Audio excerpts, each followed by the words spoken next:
शुभ शुरुआत के लिए हम क्या देखते हैं? तो हम देखते हैं एक शुभ समय, शुभ घड़ी, जिससे हमारा जो भी काम है वो सफलतापूर्वक पूर्ण हो सके।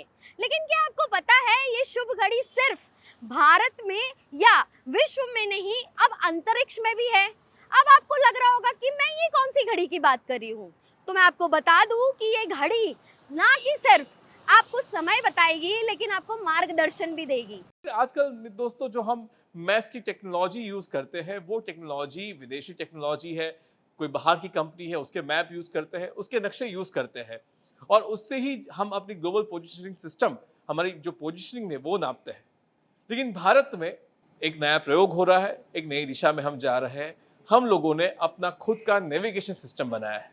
तो जिस तरह से आपके फोन में जीपीएस है, वैसे ही भारत का अपना सिस्टम है नाविक, जो इंडिया का खुद का नेविगेशन सिस्टम है आत्मनिर्भर भारत का। कि हमारा यूज़र सेगमेंट में जो ऐसे क्या चिप बननी चाहिए जो आपके मोबाइल के अंदर हम रख पाए, तो उसमें थोड़ी देरी हुई, उसके कारण ये देरी हो रही है। बट जैसा कि मैंने बताया, नेक्स्ट 1 to 2 ईयर्स में आपको काफ़ी सुनने को मिलेगा नाविक और उसके प्रयोगों के बारे में, उपयोगों के बारे में। किसी का वक्त अच्छा चलता है, किसी का वक्त बुरा चलता है। वक्त के बारे में हम बहुत कुछ सोचते रहते हैं, लेकिन वक्त जाता कहाँ है, उसे गिनता कौन है? तो आज हम एक अलग किस्म की घड़ी के बारे में बात करेंगे। आप जब घड़ी की बात करते हैं तो आपको घड़ी, आपके दिमाग में क्या आता है? ये घड़ी या वो घड़ी कि जो दीवार पे टंगी है गोल गोल, या फिर अलार्म क्लॉक? अब तो स्मार्ट वॉच भी आ गई है। लेकिन आज हम आपको दिखाएंगे एक ऐसी घड़ी कि जो आपकी सोच के परे भी है, लेकिन रोजमर्रा की जिंदगी में आपसे बहुत करीब है। वो घड़ी है एटॉमिक क्लॉक। एटॉमिक बम नहीं भाई, एटॉमिक क्लॉक सही बता रहा हूं। एटम से सिर्फ बम ही नहीं बनता है, बहुत कुछ और भी होता है। तो आज हम खड़े हैं इसरो के एटॉमिक क्लॉक डेवलपमेंट डिवीजन में अहमदाबाद में, जिन्होंने हमारे नेविगेशन सैटेलाइट में इस क्लॉक को सेट किया है। कारगिल में जो विजय प्राप्त की थी भारत ने, उसके 25 साल पूरे हुए और जीपीएस के पिछले साल 50 साल पूरे हुए। आम जनता के लिए जो साराभाई का, विक्रम साराभाई ने अपना जो संदेश दिया था, we want to use space research and technology for the development of common man and society, वो कर रहे हैं। जैसे कि satellite communication, navigation, remote sensing and space science exploration, जो आम जनता को सीधे ही अफेक्ट करता है। नाविक आपके मोबाइल में, कुछ मोबाइल में तो ऑलरेडी आ चुका है, अब अन्य सभी मोबाइल में भी आ जाएगा और हम ऐसे आशा करते हैं कि सरकार उसको मैंडेटरी बना दे। तो आप जो भी मैप यूज करते हैं, जो भी एप्लीकेशंस यूज करते हैं अपनी जानकारी देने के लिए जीपीएस प्रकार की, वैसे ही हमारी नाविक करके सिस्टम है, नाविक में ये क्लॉक लगी है। तो ये है एटॉमिक क्लॉक। अरे एटॉमिक क्लॉक देखिए, आपको क्या नजर आता है? ये छोटा सा बक्सा, आपको लगता होगा कि इसमें क्या खास बात है कि दूरदर्शन इस पे कार्यक्रम बना रहा है, लेकिन इस छोटे बक्से के अंदर बहुत सारा विज्ञान छुपा है। मानो कि इसके अंदर एक पूरा ब्रह्मांड छुपा हुआ है, ब्रह्मांड का विज्ञान छुपा हुआ है। इतने सालों तक मानव जाति ने जो भी ज्ञान अर्जित किया है, सारा का सारा जो फंडामेंटल नॉलेज है, उसका यहाँ पे उपयोग हुआ है। और ये टीम, सारी टीम जिन्होंने इस एटॉमिक क्लॉक को बनाया है। सबसे बड़ी बात तो ये है कि जब आप भारत का स्वदेशी सिस्टम, जिसे नाविक नाम दिया गया है, उसका उपयोग करेंगे, तो आपकी व्यवस्था, आपकी गोपनीयता और आपका ट्रैकिंग सिस्टम, सब कुछ भारत में रहेगा और विश्व का कोई भी इंसान उसे ट्रैक नहीं कर पाएगा। कारगिल वॉर में हमारे काफ़ी कैजुअलिटी हुई थी सोल्जर्स की, क्योंकि उस समय जीपीएस की एक्यूरेसी हमने देखा कि बहुत ही पुअर हो गई थी वो वॉर के दरमियान, या कई जगह सिग्नल भी नहीं मिल रहे थे। तो उसके कारण हमारे सैनिकों को काफ़ी दिक्कत महसूस हुई और उसके कारण हमारी कैजुअलिटी भी बढ़ी सोल्जर्स की। तो उसके बाद भारतीय सरकार ने एक कमेटी स्थापित की थी, जिन्होंने पूरा स्टडी करके टेक्निकल ग्राउंड पे ये डिसाइड किया कि भारत का अपना नेविगेशन सिस्टम होना चाहिए। हम किसी और पे डिपेंडेंट नहीं रहना चाहिए for our internal security as well as अन्य लोगों के लिए भी अपना सिस्टम हो। तो आत्मनिर्भर होना ज़रूरी है नेविगेशन के मामले में खासकर, क्योंकि हम दिन में जो 90% कार्य करते हैं अलग अलग प्रकार से, उसमें कहीं ना कहीं नेविगेशन सिस्टम का उपयोग ज़रूर करते हैं। खास करके हमारी सेना है, जो स्ट्रेटेजिक सेक्टर है, उसके लिए ये सिस्टम डिज़ाइन हुई थी, जैसा कि मैंने बताया कारगिल वॉर के बाद। तो उनके लिए तो ये काफ़ी महत्वपूर्ण है कि हम स्वदेशी टेक्निक यूज़ करें, स्वदेशी टेक्नोलॉजी यूज़ करके, जिससे हम अन्य देशों पर आधारित न रहे। एटॉमिक क्लॉक बनाना काफी चैलेंजिंग काम रहा है, क्योंकि ये दुनिया के सिर्फ दो या तीन देशों के पास ही इस तकनीक थी, और कम देश इसको बना पा रहे हैं। हिंदुस्तान में इसको बनाना काफी चैलेंजिंग रहा है। अब तक जो भी एटॉमिक क्लॉक हम बनाते थे, हम जो यूज करते थे या जिसका इस्तेमाल करते थे, वो दूसरे देशों से आती थी। ये एटॉमिक क्लॉक यही बनी है, हिंदुस्तान में अहमदाबाद में बनी है, इसरो में बनाई है, लेकिन इस क्लॉक को बनाने के लिए काफी मशक्कत करनी पड़ी। जो हमारी जो अन्य ट्रेनें हैं, एक्सप्रेस ट्रेन और शताब्दी ट्रेन, राजधानी ट्रेन, एक्सप्रेस मेल, सभी ट्रेनों में लगभग 8000 ट्रेनों में हमने ये टेक्नोलॉजी स्थापित कर दी है, तो जिसमें लाइव ट्रेन स्टेटस देखते हैं, हाँ, वो तो सब जो नाविक वो की वजह से। कंटिन्यूस आपको जो स्टेटस मिलता है वो ऑटोमेटिक सैटेलाइट के माध्यम से आपको मिल रहा है। पहले भी मिलता था, बट वो मैन्युअली कोई बताता था कि ट्रेन इधर से पसार हुई उस समय, और एक जगह पे आपको फ़ोन करके बोलना पड़ता है, और वहाँ से वो इंटरनेट पे अपडेट होता था ट्रेन का स्टेटस। बट अभी जो भी हो रहा है वो एकदम ऑटोमेटिक हो रहा है।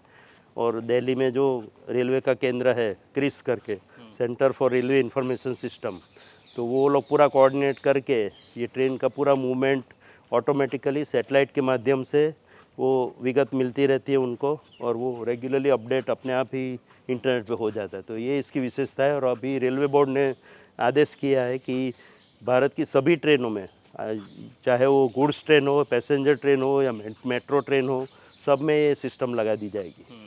और मैन्ड और अनमैन्ड लेवल क्रॉसिंग पे भी दुर्घटना ना हो, उसके लिए भी ये सिस्टम का उपयोग किया जाएगा।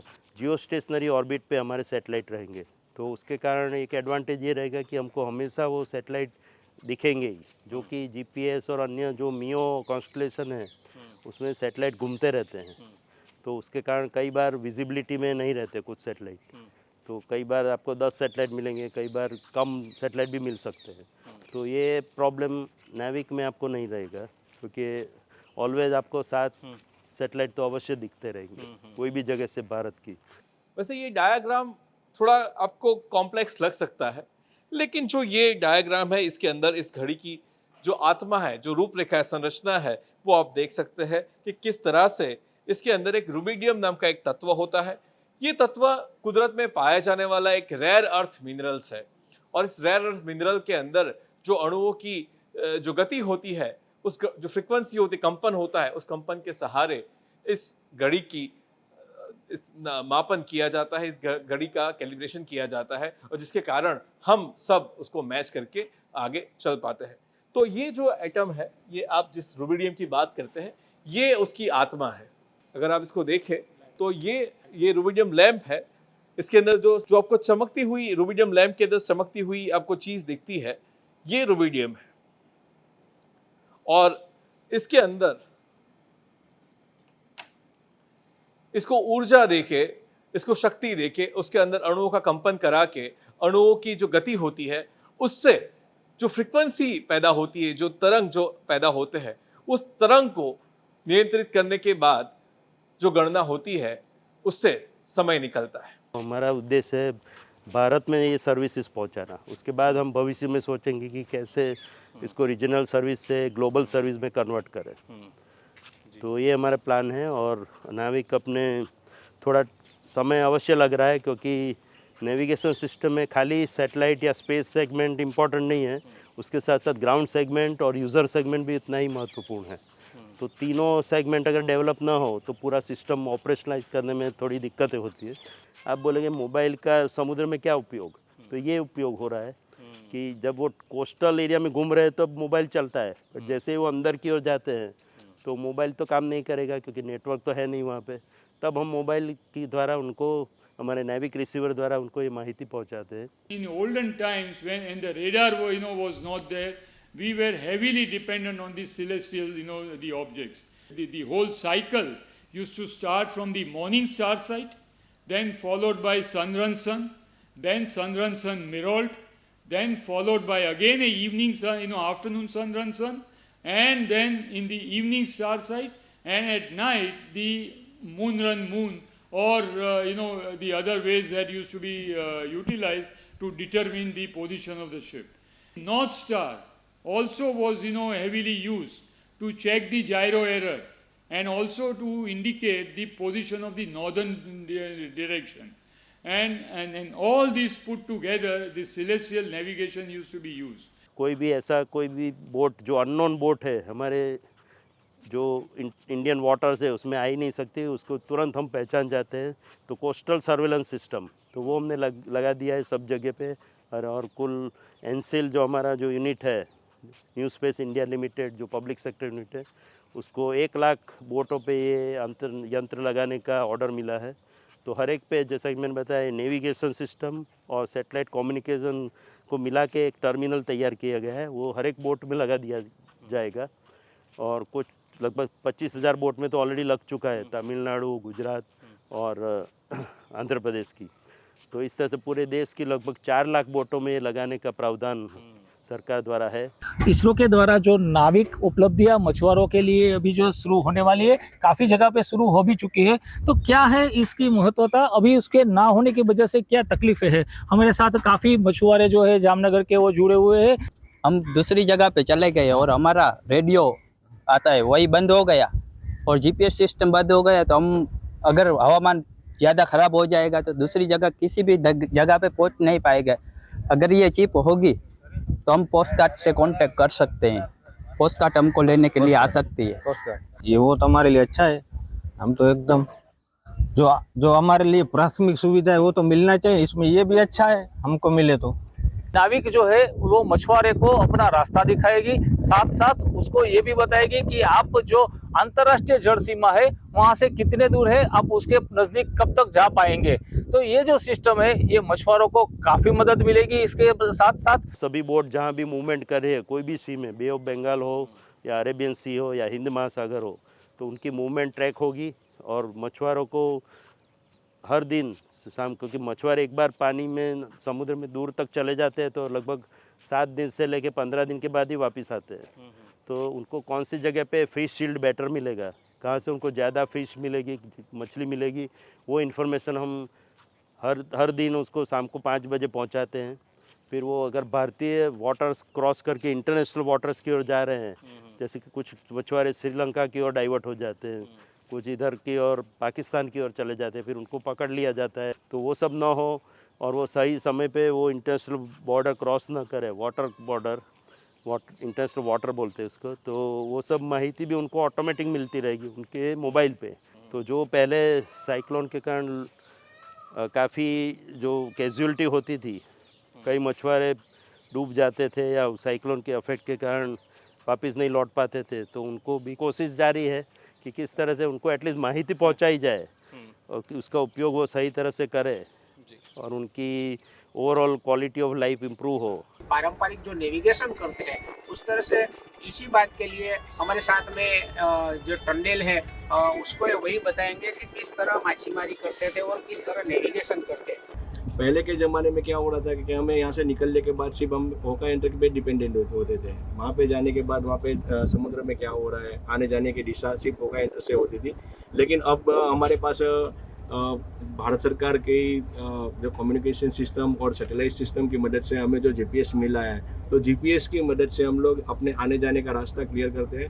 हमें जाने आने के लिए जो भी दिशा सूचक होता है वो अब जीपीएस के थ्रू होता है।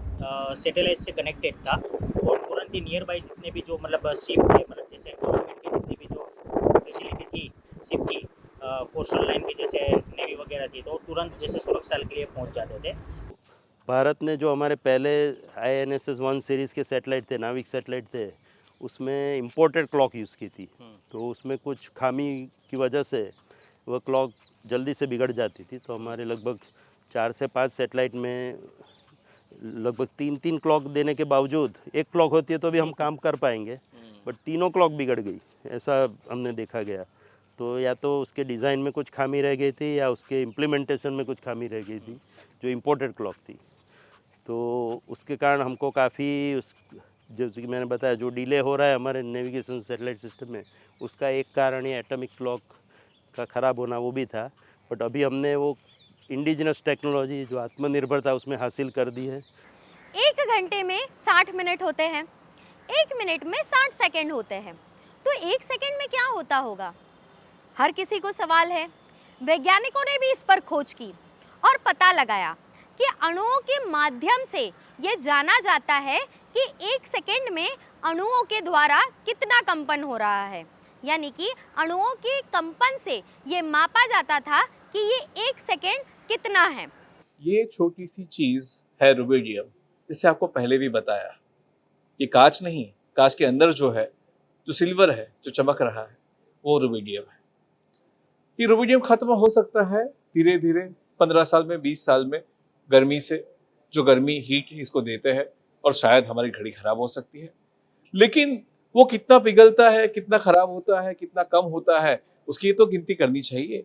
तो ये इसने एक एग्जाम दी है, कई टाइम तक, काफी महीनों तक, काफी सालों तक, 2-3 साल तक या कुछ महीनों तक, ये गर्म होने के बाद इसमें से रुबिडियम कितना कम हुआ, या इसमें से रुबिडियम जो है इसके ऊपरी ग्लास के साथ, ये कांच की सतह के साथ उसका कितना रिएक्शन हुआ, वो भी तो पता करना पड़ेगा। मान ली इस कांच को अगर तोड़ दिया जाए तो हमारा पूरा प्रोजेक्ट ही बर्बाद हो जाएगा। ये भी नहीं करना है।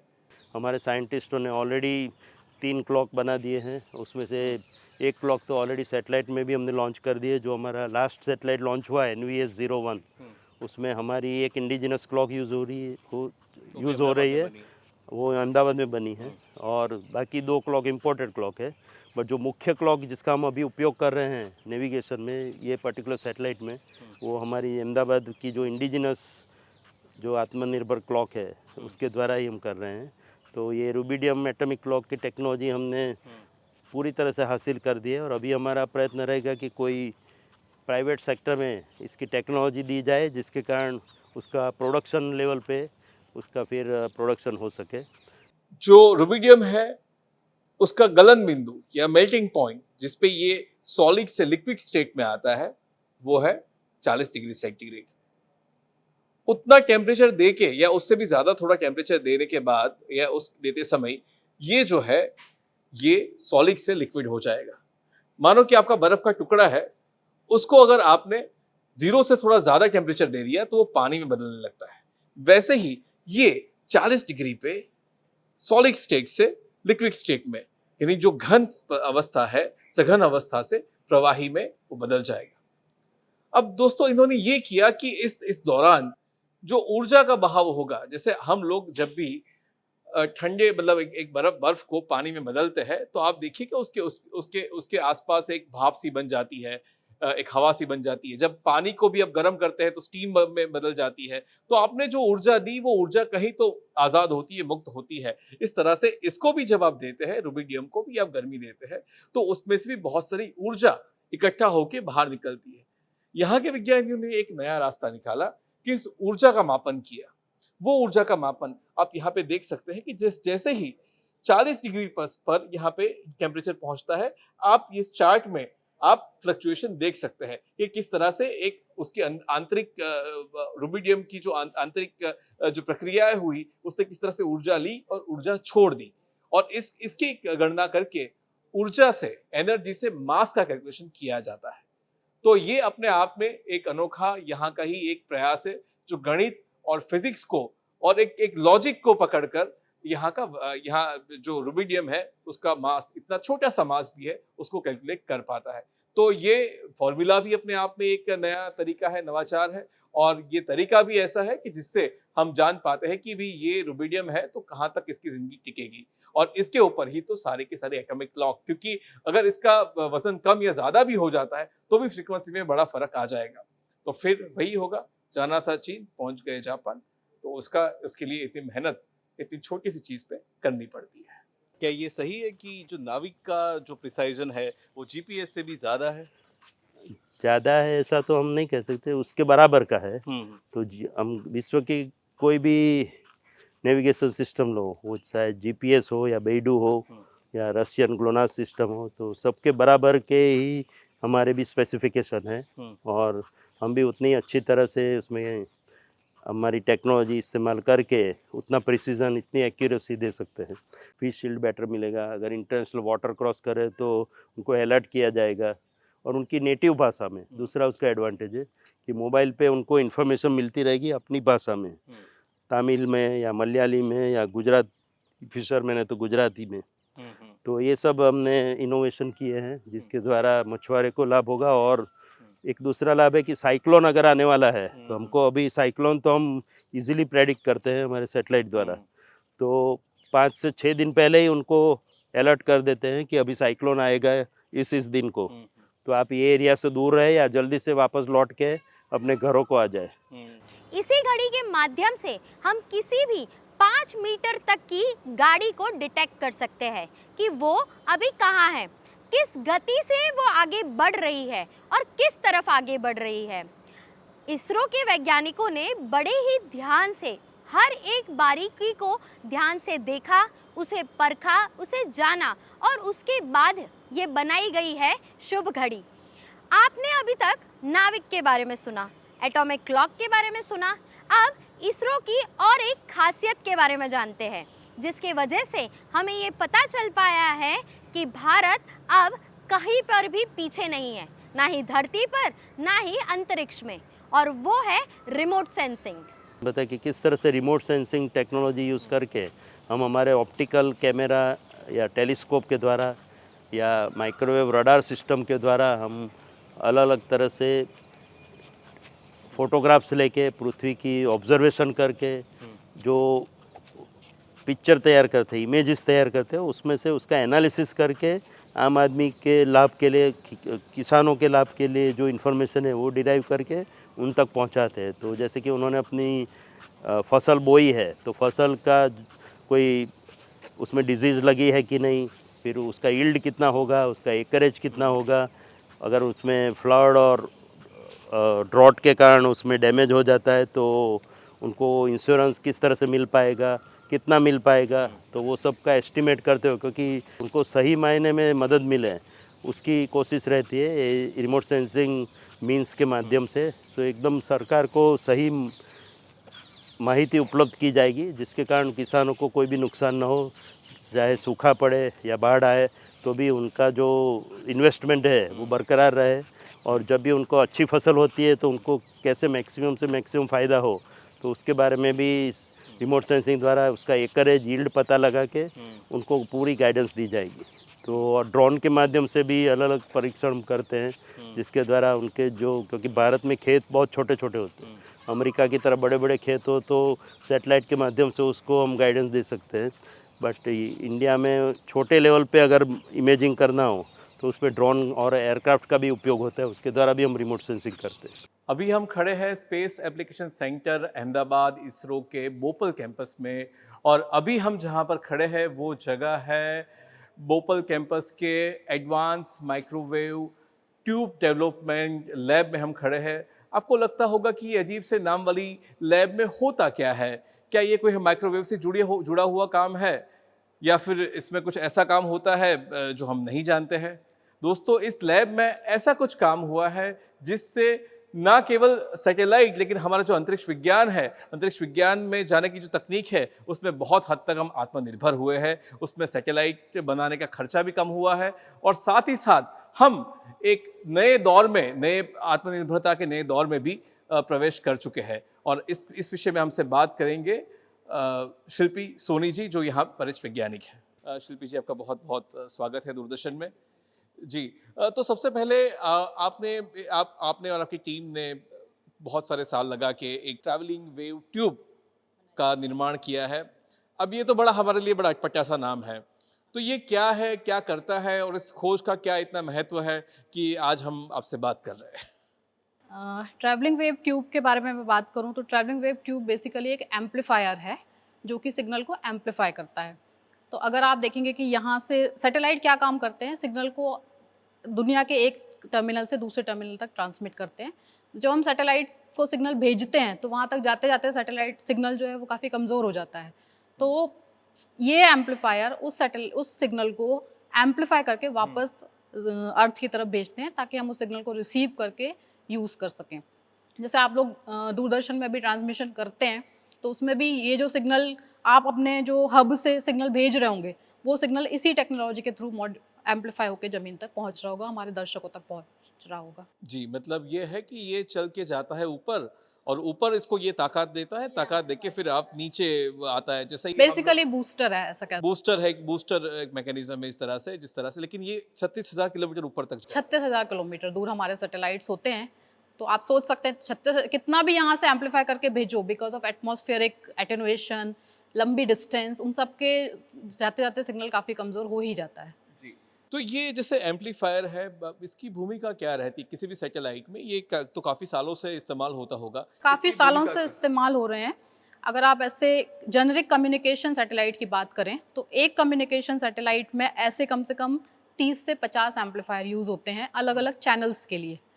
और इसकी इम्पोर्टेंस ये है कि ये डिवाइस पूरे वर्ल्ड में 2 या 3 इंटरनेशनल सप्लायर ही बनाते हैं, जो कि बहुत कॉस्ट भी लेते हैं और बहुत टाइम भी लेते हैं। तो आप ऐसा कह सकते हैं किसी भी सैटेलाइट पेलोड की 50% कॉस्ट और ऑलमोस्ट 2 to 3 इयर्स ये टेक्नोलॉजी गवर्न कर रही होती है। तो अभी तक हम ये टेक्नोलॉजी पिछले 20 सालों से फॉरेन वेंडर से खरीदते आ रहे हैं with huge investment of forex. और अभी हमने पिछले 4 या 5 सालों में इस टेक्नोलॉजी को अपने कंट्रोल में लिया है, हमने इस टेक्नोलॉजी को समझा है और पूरा फुल फ्लेज स्पेस क्वालिफिकेशन किया है। अब हमारा जो पहला TWTA है वो स्पेस में उड़ने के लिए तैयार है। तो इसका मतलब ये हुआ कि सैटेलाइट बनाने का खर्चा लगभग आधा हो जाएगा। टेक्निक बेस्ड एम्पलीफायर तो हमारे घर घर में माइक्रोवेव्स में भी यूज़ होते हैं। उसके अलावा जितने भी सैटेलाइट के हब स्टेशन हैं, जितने भी सेल टावर हैं, वो भी सिग्नल को एम्पलीफाई करके एक लोकेशन से दूसरी लोकेशन में भेजते हैं। तो एम्पलीफायर टेक्नोलॉजी पर से इसकी यूटिलिटी मतलब अर्थ पे भी सफिशिएंट है। बट अर्थ पे कॉस्ट इफेक्टिव उतने होंगे या नहीं, बट स्पेस के लिए इनकी इम्पोर्टेंस बहुत ज़्यादा है। इसरो सिर्फ सैटेलाइट्स नहीं बनाता है, अंतरिक्ष में यान नहीं भेजता है, लेकिन साथ ही वो विविध क्षेत्रों में भी भारत के लिए मददगार है। मददगार कैसे हैं? तो इसरो की ही संस्थान जिसका नाम है सेक यानी कि space application centre, space application centre यानी कि अंतरिक्ष उपयोग केंद्र। उपयोग सिर्फ अंतरिक्ष के लिए नहीं बल्कि भारतवासियों के लिए भी। सूखा पड़ेगा कि नहीं वो माहिती भी पहले से पहुंचा है, तो वो अपने आप उसके मुताबिक क्रॉप के बारे में डिसीजन ले सके या एक्शन ले सके। और सरकार को भी एज ए प्लानर्स कि हम बोलते हैं उसको एग्री DSS और कृषि डिसीजन सपोर्ट सिस्टम, तो उसकी स्थापना की गई है कि एक जगह आपको पूरी माहिती मिल जाएगी कि देश में कहाँ सूखा पड़ रहा है, कहाँ पे बाढ़ आने वाली है या बाढ़ आई है, और इस बार वातावरण क्या रहेगा, इस साल मानसून कैसा रहेगा। तो ये सब माहिती करके गवर्नमेंट जो इसको बोलते हैं एडवांस प्लानिंग कर सकते हैं कि कौन सी चीज़ों के हमको इंपोर्ट करना ज़रूरी है, किसके लिए एक्सपोर्ट में हम मंजूरी दे सकते हैं। जैसे कि बीच में हमने देखा कि वीट का क्राइसिस हो गया था, या ओनियन नहीं मिल रहे थे, या एप्पल की फसल कम हो गई थी। तो वो सब माहिती हमको पहले से एडवांस में मिल जाएगी, जिससे गवर्नमेंट एडवांस एक्शन ले सके कि कौन सी चीज़ों का इंपोर्ट करना जरूरी है, जिससे कि अंतर्राष्ट्रीय बाज़ार में भी हमको कम दाम पे वो इंपोर्ट कर पाए। क्योंकि आप लास्ट मोमेंट पे ख़रीदने जाओगे तो जो मंडियां है वो प्राइस बढ़ा देती है। तो ये अनुभव इंटरनेशनल लेवल पे, अंतर्राष्ट्रीय लेवल पे भी यही होता है कि लोग फ़ायदा उठाते हैं आपकी मजबूरी का। तो वो ना हो उसके लिए एडवांस एक्शन लेना ज़रूरी है। तो वो सब कार्य में सैटेलाइट टेक्नोलॉजी हमको मदद जरूरत है, खासकर रिमोट सेंसिंग टेक्नोलॉजी।